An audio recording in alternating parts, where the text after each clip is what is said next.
ҳам аниқтараш бозии зебо ва ҷолиби дастаи хатлон моро ба ваҷ овард дар рақобат бо яке аз пурқувваттарин дастаҳои мамлакат, ки дар ин гуна рақобатҳо албатта онҳо ҳамеша барои натиҷа талош мекунанд, вале хатлон нишон дод, ки метавонад дар мавсими имсола на танҳо барои ҷойҳои ифтихорӣ ва ҳатто барои қаҳрамонӣ ҳам талош кунад. Ҳасан мегӯем ба сармураббии даста Аслиддин Ҳабибураев ба футболбозони ин тим, ки воқеан ҳам ду давр мешавад, ки як бозии воқеан ҳам ҷолибро нишон медиҳанд.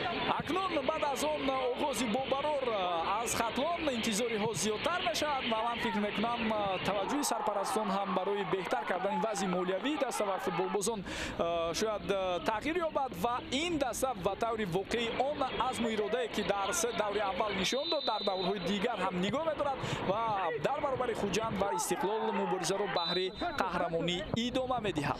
дастаи хатлоне ки дӯстони арҷманд дар ҳолати бисёр мушкил қарор дорад аз лиҳози молиявӣ дар ду давр бо ду абардастаи футболи тоҷикистон сар ба сар мешавад ва натиҷаи комил ҳам ба даст меоварад ва албатта мо интизор мешавем дарҳои ояндаро ки дастаҳо чӣ гуна бозӣ нишон медиҳанд.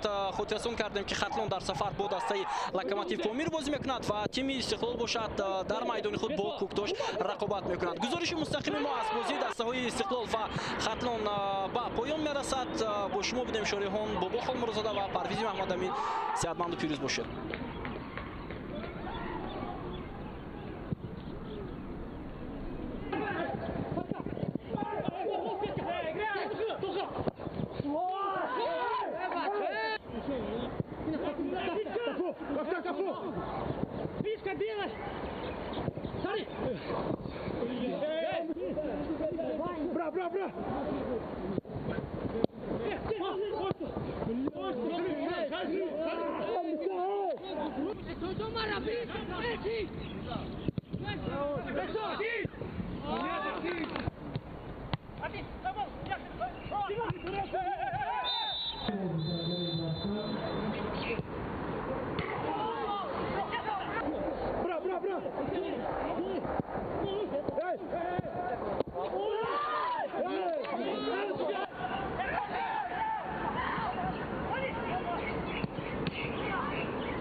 Nein, nein!